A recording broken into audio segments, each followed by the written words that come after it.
Video ini membahas tentang organ-organ pencernaan. Di belahan bumi manapun, rata-rata manusia mengkonsumsi 1-2,7 kg makanan sehari.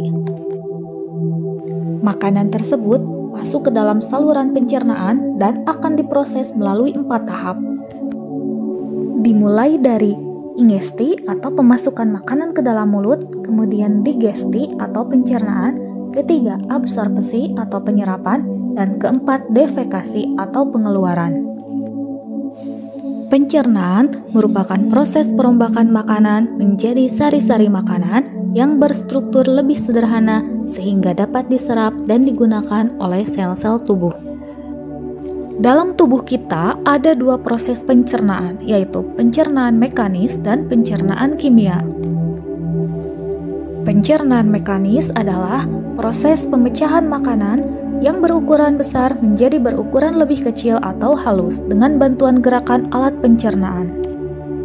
Sedangkan pencernaan kimia adalah proses penguraian makanan dari bentuk kompleks ke bentuk yang lebih sederhana dengan bantuan enzim pencernaan. Proses ini berlangsung di dalam organ-organ pencernaan.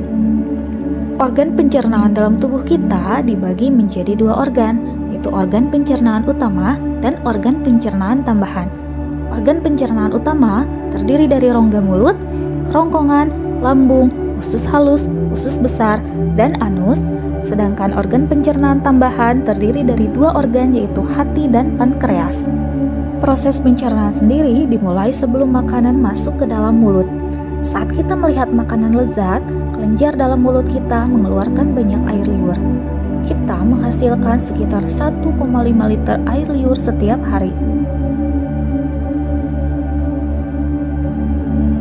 Di dalam mulut terdapat gigi, lidah, dan kelenjar air liur atau saliva. Air liur mengandung mukosa atau lendir, itu senyawa yang berfungsi sebagai antibakteri. Serta dalam mulut juga mengandung enzim amilase atau dikenal dengan enzim petialin. Enzim ini akan memecah molekul amilum menjadi molekul maltosa, sehingga di dalam mulut terjadi pencernaan makanan secara mekanis dan kimia. Pencernaan mekanis ketika kita mengunyah makanan dengan gigi dan mengaduk makanan dengan air liur, sehingga makanan tersebut berubah menjadi gumpalan basah yang disebut bolus. Sedangkan pencernaan kimia terjadi di dalam mulut ketika enzim petialin atau enzim amilase mengubah zat tepung atau amilum menjadi molekul maltosa. Setelah melalui rongga mulut, makanan yang berbentuk bolus akan meluncur masuk ke dalam saluran pipa sepanjang 25 cm yang disebut dengan kerongkongan atau esofagus. Kemudian masuk ke dalam lambung. Saraf-saraf yang berada di seluruh jaringan kerongkongan merasakan keberadaan bolus dan memicu gerak peristaltik. Otot kerongkongan akan berkontraksi sehingga menimbulkan gerakan meremas yang mendorong bolus ke dalam lambung. Selanjutnya, makanan akan masuk ke dalam lambung. Di dalam lambung, makanan dihaluskan oleh otot-otot dinding lambung yang menggerus bolus menjadi gumpalan. Hormon-hormon yang dikeluarkan oleh sel dalam lapisan lambung akan memicu pelepasan asam lambung atau asam klorida dan mengeluarkan enzim-enzim yaitu enzim renin dan pepsin. Asam klorida atau asam lambung berfungsi untuk menjadikan ruangan di dalam lambung bersifat asam atau pH-nya antara 1-3, sehingga dalam kondisi ini kuman yang masuk bersama makanan akan terbunuh. Enzim pepsin akan memecah protein menjadi pepton, sedangkan enzim renin akan mengendapkan protein kasein yang terdapat di dalam susu. Setelah makanan berada di dalam lambung selama 2-4 jam, maka bolus akan berubah menjadi cairan berbuih yang disebut dengan kimus dan bersiap menuju ke usus halus.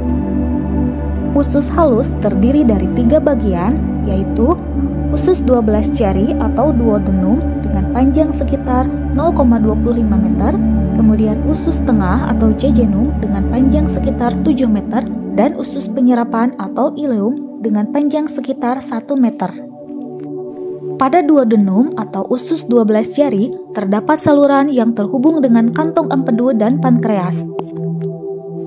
Getah pankreas mengandung enzim lipase, amilase, dan tripsin.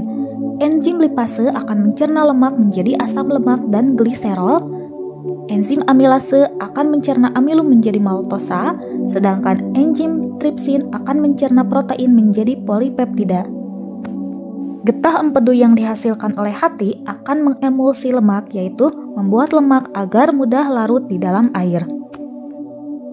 Kemudian, pencernaan makanan akan dilanjutkan di jejunum. Pada bagian ini, terjadi pencernaan terakhir sebelum zat-zat makanan diserap. Zat-zat makanan setelah melalui jejunum menjadi bentuk yang siap diserap. Struktur usus halus manusia memiliki lipatan-lipatan baik bagian luar maupun bagian dalamnya. Lipatan-lipatan ini berfungsi untuk memperluas bidang penyerapan. Semakin luas bidang permukaan bagian dalam usus, maka akan semakin banyak villi yang akan menyebabkan proses penyerapan yang terjadi juga semakin efektif. Selanjutnya, zat-zat makanan akan diserap di bagian usus yang disebut dengan ileum. Nutrisi makanan yang diserap oleh usus halus selanjutnya akan dibawa oleh darah menuju hati dan diedarkan ke seluruh tubuh. Namun, proses ini belum selesai.